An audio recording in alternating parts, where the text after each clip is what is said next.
How's it going, folks? Welcome back to another episode. I am at the same pond from the very last video that I uploaded where I just absolutely crushed them. It was a sleigh fest of big gills, big crappie, and some really, really nice bass. So it was the best ice fishing day I think I've ever had. But John and I are about to go up on a big trip up to Minnesota. There's John over there. Hi, John.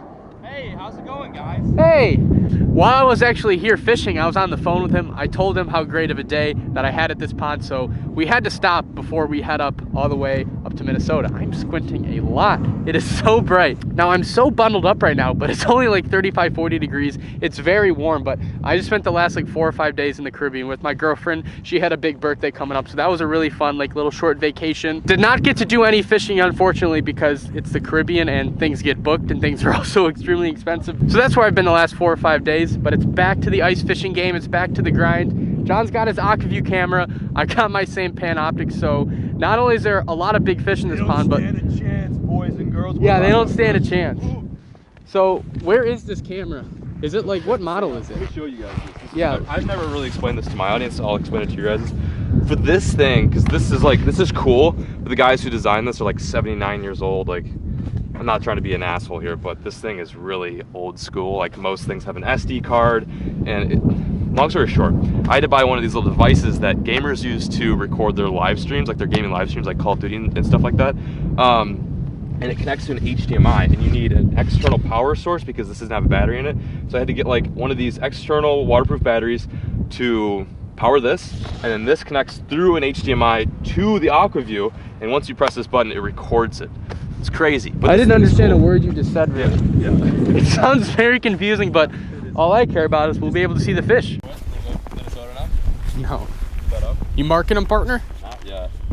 I mean, they were down there on the camera. Dude, that is frustrating sometimes. Just getting to the right angle. Yeah, it seems like a lot to mess with. But when it works, it is, yeah, but like when it works, it's like, ooh, dialed, you know? Ooh. All right, so we are getting set up just about on the same spot I caught all of them last time. If you guys didn't catch the last video, this pond is full of big gills, big crappie, and big bass. The biggest bluegill I caught last time was 11.5 inches. The biggest crappie was 14.5 inches. But last time I was only using plastics. This time we got the secret weapon. We're gonna put on some tiny little red spikes, hoping that's gonna make a lot of these fish that are more finicky and not as apt to bite, that's gonna make them want to commit.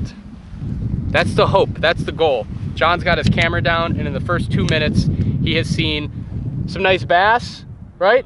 Big bluegill and big crappie. So all the fish are still here. Ooh, dude, big marks ripping through. Did I break off? I broke off. You just snapped off. That's it. I don't know, but I broke off. I could see him down there. Look at all those fish down there. Here we go. Here comes Bertha. No. All those fish down there. One broke me off. Son of a. I got one. It's not a bass, thankfully. Gill, not a big one though. Yeah, nice little bluegill to start the day. On the spike, John missed his first 2 bites too, so it's not just me. That makes me feel a lot better. These fish do bite very lightly, and that's when live bait, like a little spike, does you well. Oh, there is so many down there, oh my God. There's a lot of small bluegill on the graph right now. I think I'm just gonna have to sift through these smaller bluegills to get to the big ones, the crappie, the bass.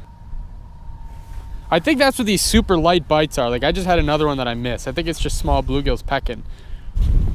Another okay gill. Check it out. Oh my God, look at this. What is going on? Oh, can you take the camera off my tripod and show this thing? Oh my God. Hold on, but first. What in the what? Get him to hold. What is that? I do not know. Is that like eggs on it? Those are eggs.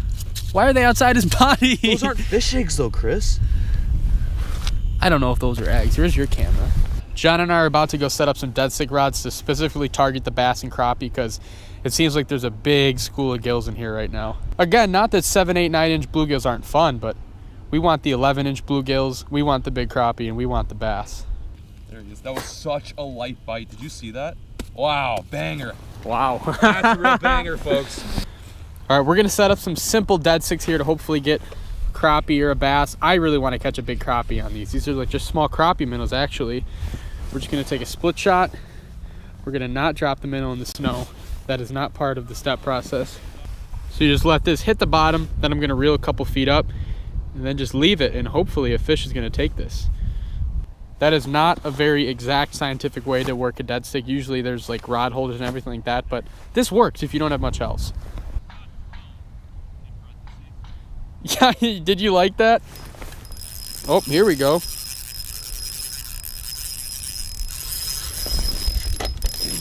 Oh, uh-oh. Uh-oh. Yeah, but I'm like around. Oh, crappie. Nice crappie. No, it's a bass. Never mind. I thought it was a crappie. Not a crappie, just a small little bass. The hunt continues for the black crappie. John's over there still catching small, like 7-8 inch bluegill. Well, not small, those are still nice bluegill, but he did see one black crappie on the underwater camera, like I said before, so they are here. We know they're here, we just gotta catch them. Which one? Hold on, I got a big mark on me. Oh no, that was a...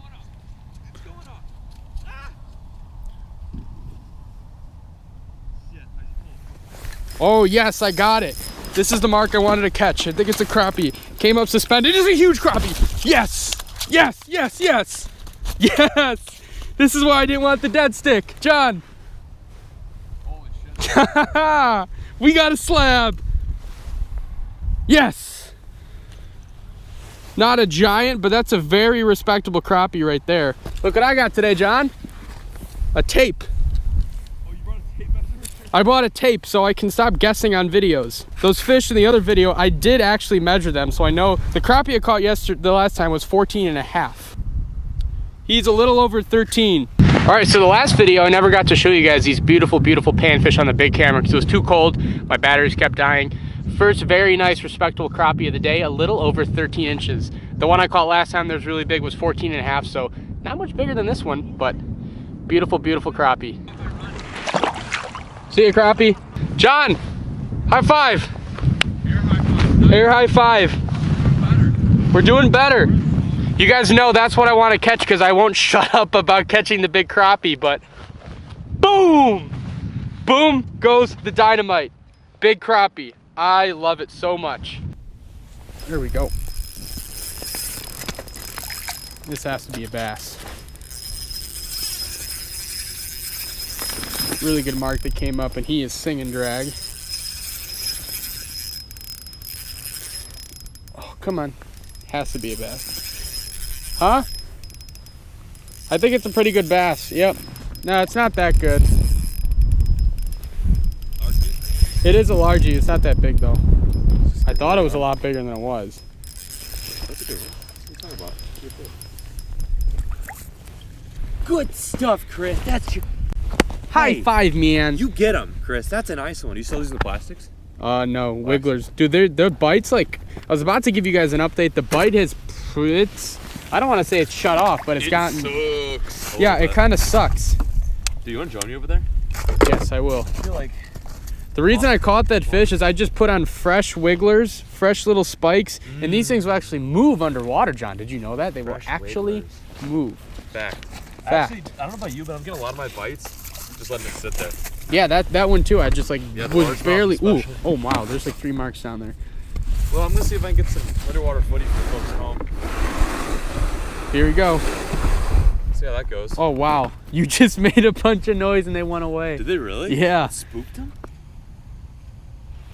There we go.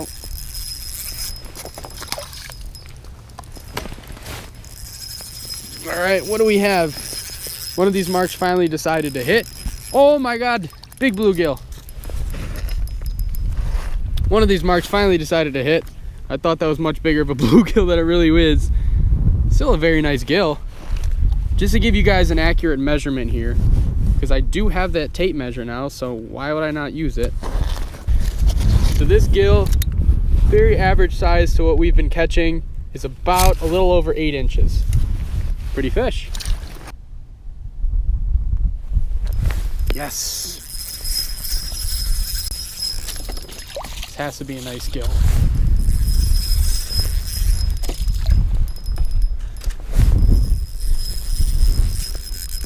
All right. Another nice gill. I mean, the average size of these bluegills is crazy big. If you want to take home some bluegill to eat, these 7 and 9 inch gills are absolutely perfect, but These fish are friends, not food.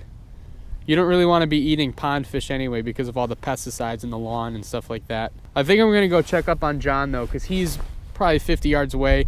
I keep hearing a lot of loud noises and oohing and eyeing from over where he's at, and I know he's got the camera, so I'm actually going to go do that right now. So I'm hearing a lot of oohing and eyeing over here. What's going on? Well, it's just sick because like right now I'm not cool. I'm just waiting for them to come in. Also awful glare, but you can kind of see. You can see my jig head bouncing, and all of a sudden you'll see like a freaking gill or a bass come out of nowhere. So you're watching everything on the camera? Yeah, I don't even have the Vex. Like I'm literally catching these fish, not looking at my rod, not looking at the Vex, straight to the camera, and it's so freaking dirt nasty to see him eat. It's dirt nasty. Oh, have you seen any more crappie?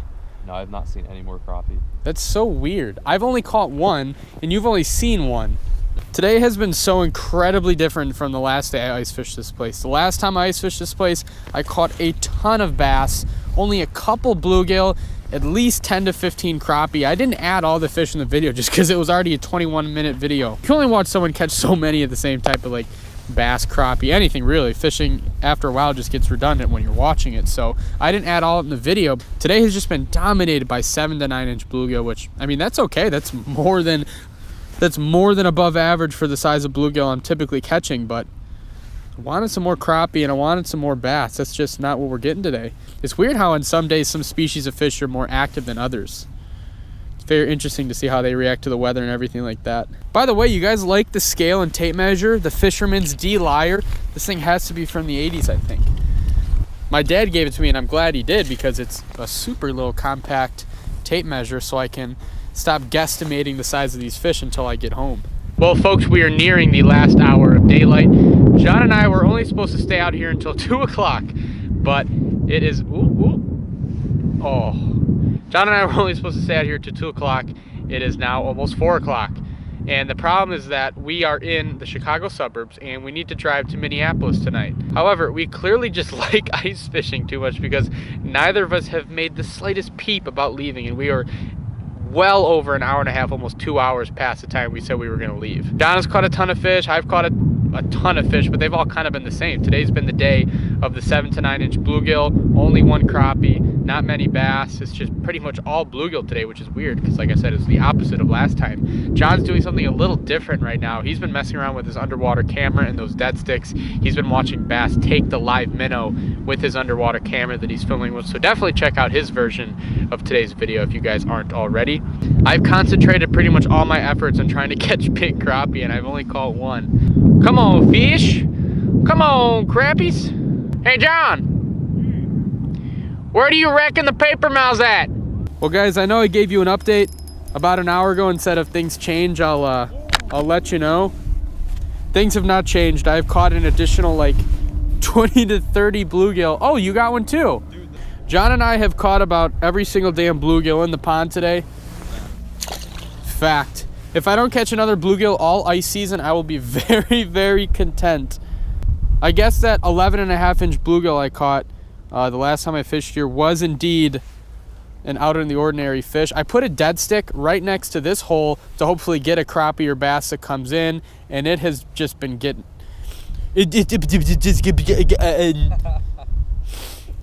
I put a dead stick rod directly next to my hole to hopefully get a lot of bass or crappie that would move through, because the bass and crappie are not very active today.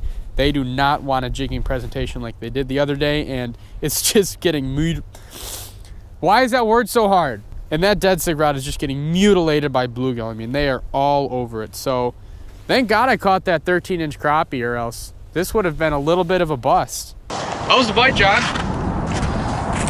Dandy. If you want to catch bluegills, this is the place for you. We are packing up now because the sun is set and we're sick of catching bluegill.